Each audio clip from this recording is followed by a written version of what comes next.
Shares मार्केटमधून गुंतवणूक दुप्पट करून देते किंवा महिन्याचे त्याचा मोठा परतावा देण्याचे आमिष देऊन शेगाव आणि पाथर्डी तालुक्यात अनेकांची फसवणूक झाली आहे। शेअर मार्केटचा अभ्यास करून त्यासाठी सावध शोधून त्याच्यावर डाव टाकून कोट्यवधी रुपयांची फसवणूक झाल्याचं उघड झालं।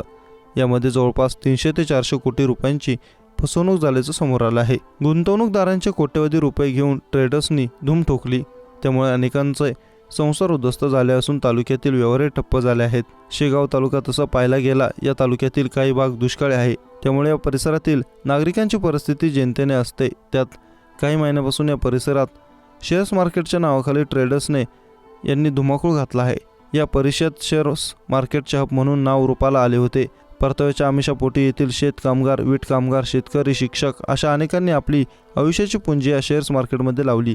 गुंतवणूकदारांकडून परताव्याचे आमिष दाखवून या ट्रेडर्सने लाखो रुपयांची गुंतवणूक घेत दर महिना 7 ते 20% परतावा देण्याचे सांगितले होते। 1-2 महिने परताव्याचे पैसे दिल्यानंतर गुंतवणुकीची रक्कम घेऊन ट्रेडर्स फरार झाले आहेत। शेअर्स मार्केटचे कोणतेही ज्ञान नसताना नागरिक परताव्याचे आमिषाने गुंतवणूक करण्यासाठी पुढे येत असल्याचे लक्षात आल्यानंतर हा फंडा अनेकांनी वापरण्यास सुरुवात केली। यामुळे शेगाव तालुक्यात तब्बल 280 ट्रेडर्स गेल्या काही महिन्यात उदयास आले होते।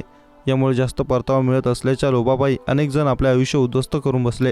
या प्रकरणी पोलिसांकडून दखल घेतली जात नसून पळून गेलेल्या ट्रेडर्सला अभय देत असल्याचा आरोप करत काही नागरिकांनी पोलीस अधीक्षक राकेश ओला यांची भेट घेऊन कारवाई करण्याची मागणी केली आहे।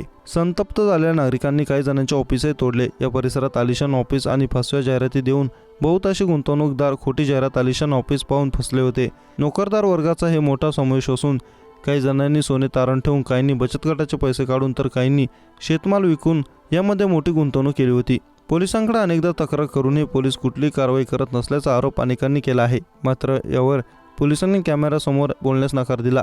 यामुळे यामागे काय गोड बंगाल आहे किंवा याचा सूत्रधार कोण हा मोठा प्रश्न आहे।